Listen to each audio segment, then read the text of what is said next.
Dans cette vidéo, je vais présenter brièvement les différents outils de modélisation de volume 3D qu'on va utiliser dans notre modélisation de famille composée. Pour ce faire, je vais aller ouvrir un nouveau fichier gabarit à partir de famille nouveau et je vais aller chercher le fichier qui s'appelle modèle générique métrique. Je vais pouvoir trouver celui-ci en bas du fichier dans le répertoire librairie française euh, et donc sous la lettre M. Donc, modèle générique métrique. Au sein de ce gabarit-là, je vais modéliser un certain nombre de volumétries pour te montrer l'utilisation et l'application des différentes fonctions. Alors, on va commencer dans un premier temps par l'outil extrusion. L'outil extrusion fonctionne de la manière suivante. L'outil extrusion demande en fait un profil au sol ou sur une face et de définir une profondeur d'extrusion. Donc, dans un premier cas, je vais mettre sur le niveau de référence, donc dans le plan d'étage, niveau de référence. C'est la fenêtre qui est ouverte actuellement à l'écran.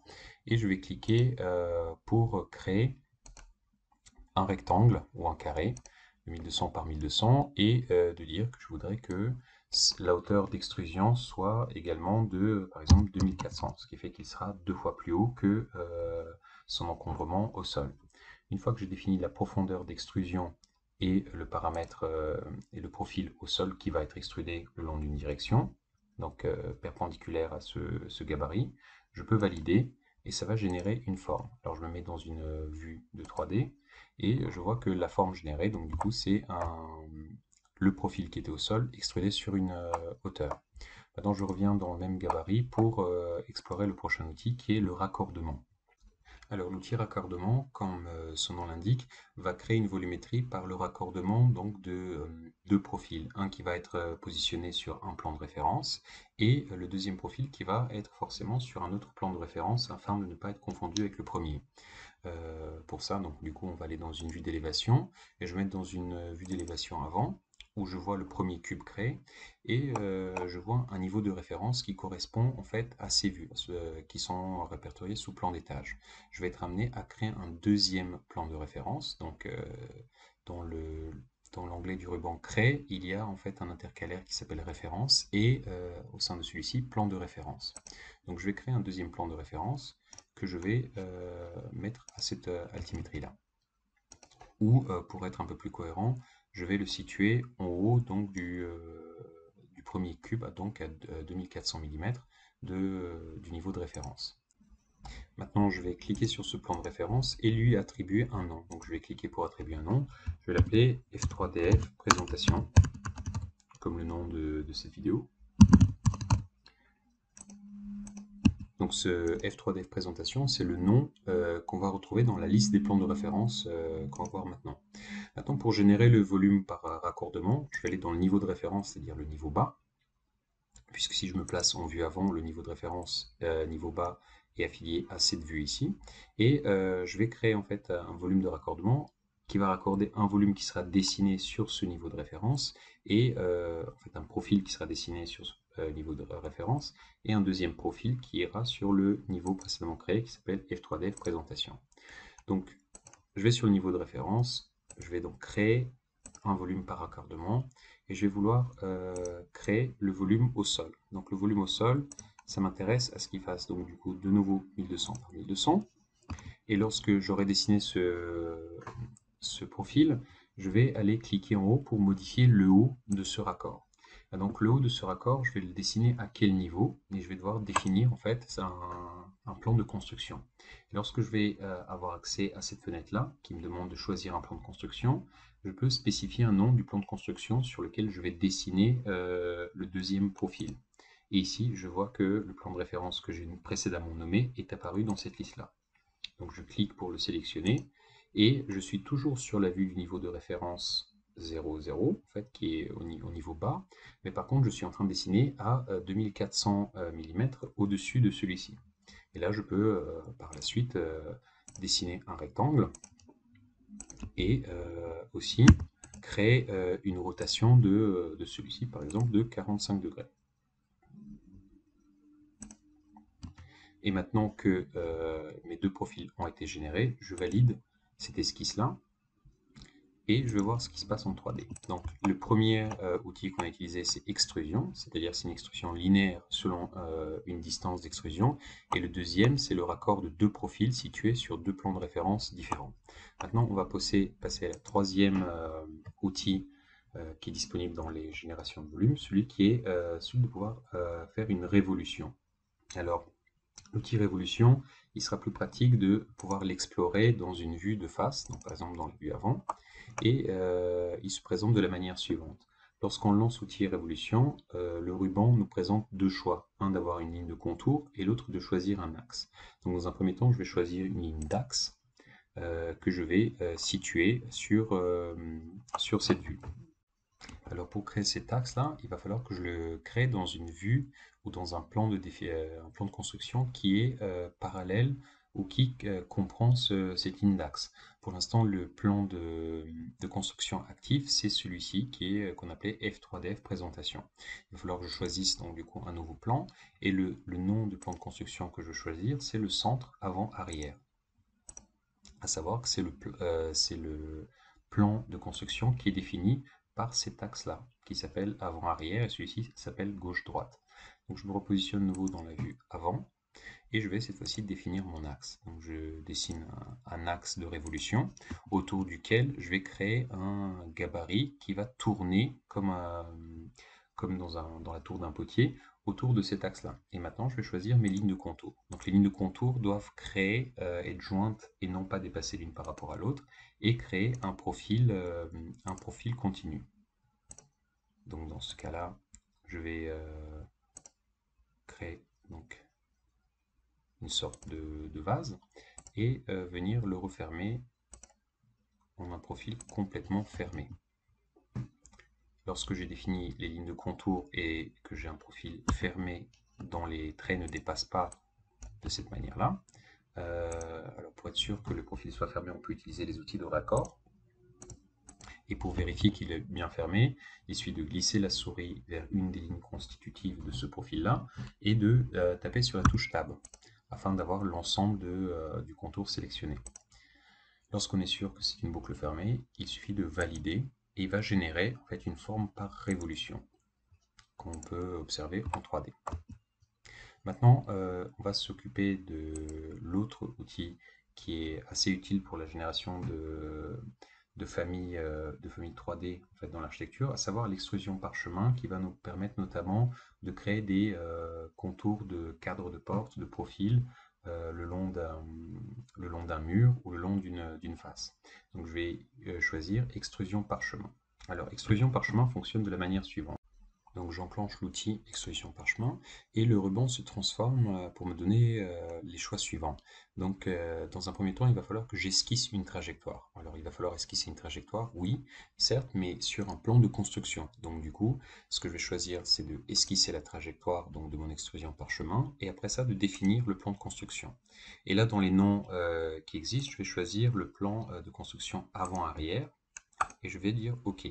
Et après ça, je vais aller donc du coup dans la vue avant pour pouvoir regarder perpendiculairement à ce plan de construction.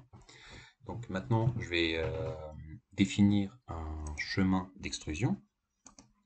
Donc je vais choisir de faire par exemple l'encadrement d'une porte ou d'une boucle. Donc avec un premier trait, un deuxième trait et un troisième trait qui vient se positionner au sol. Donc là, lorsque je valide, je vais sortir de l'édition de l'esquisse de trajectoire.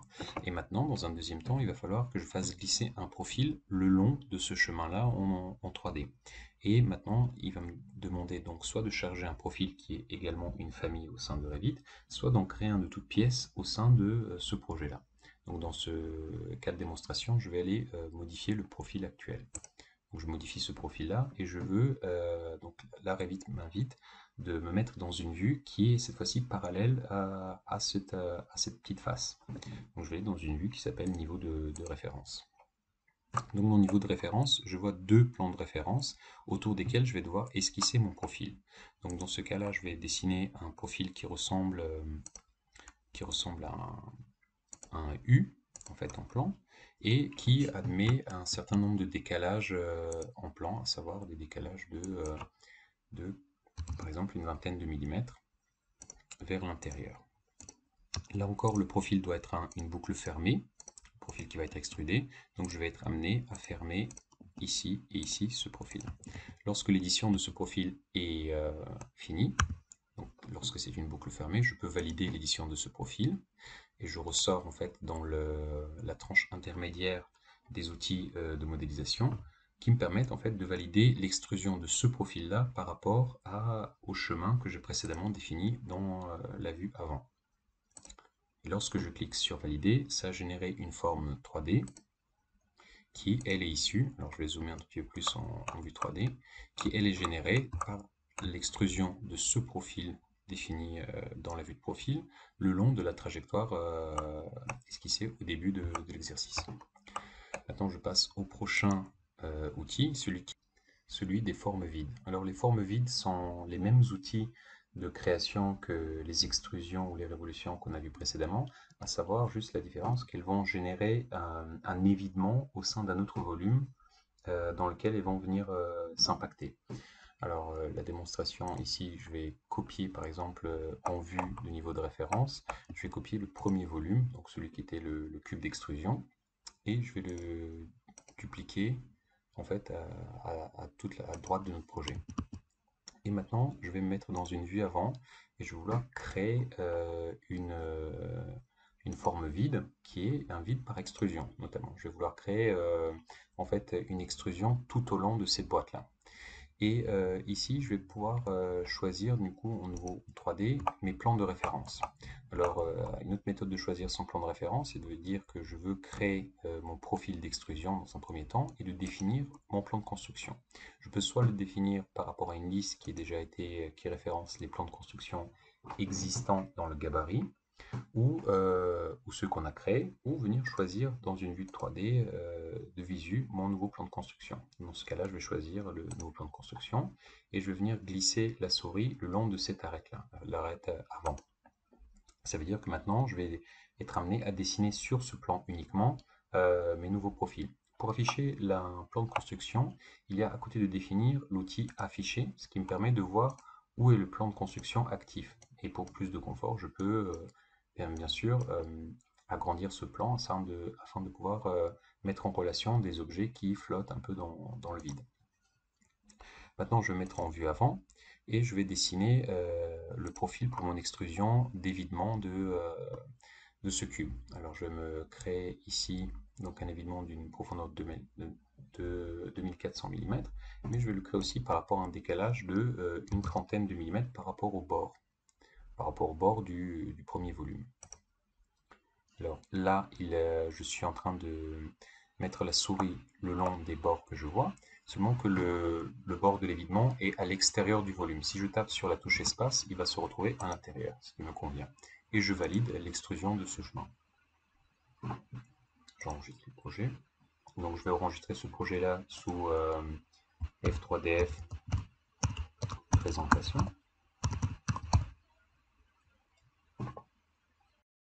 Je vais enregistrer ce projet sous F3DF présentation des outils et je vais le ranger dans le cadre de cet exercice sur mon bureau.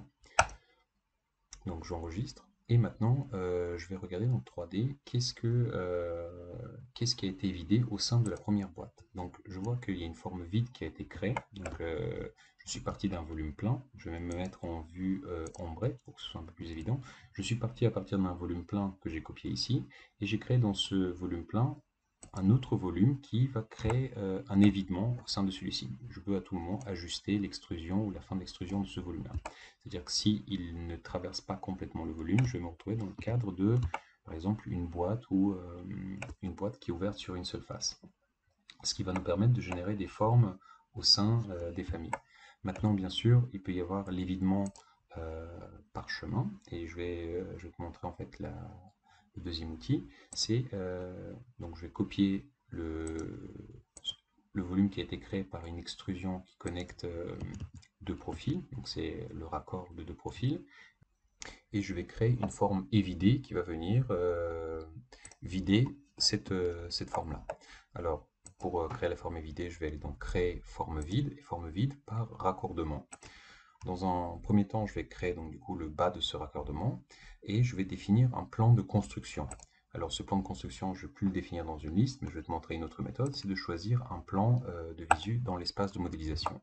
Et je vais me positionner et choisir comme plan de construction le bas de notre forme qu'on va vouloir évider. Donc je vais choisir ce bas-là et je vais choisir de créer le nouveau profil par un choix de lignes qui auront un décalage de 100 mm par exemple par rapport au bord.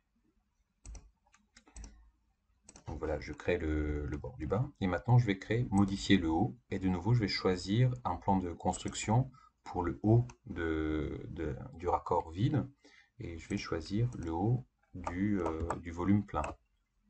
Donc ce haut-là, et de la même manière, je vais vouloir créer un décalage de 100 mm par rapport au bord. Donc je vais peut-être me positionner dans une vue du gizmo cube de navigation euh, par-dessus, et je vais choisir en fait ces bords supérieurs.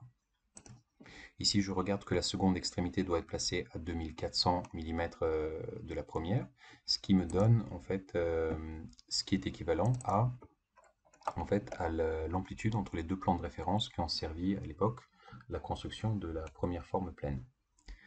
Et maintenant que j'ai choisi mon profil bas et mon profil haut de la forme vide, je vais valider cette génération de modèles et je vais me retrouver donc du coup en vue de 3D sur la même forme qui était celle définie pleine, mais avec au sein de celle-ci une nouvelle forme, c'est un volume, qui est vide le premier, dans lequel elle s'insère. Maintenant, nous allons mettre en pratique ces quelques outils de modélisation de forme, dont le prochain module qui va traiter donc de la modélisation d'une famille de portes au sein de Revit qui va être constituée d'un cadre, un cadre de porte et un panneau de porte intérieur, au sein duquel on va imbriquer un certain nombre d'autres volumes un peu plus complexes.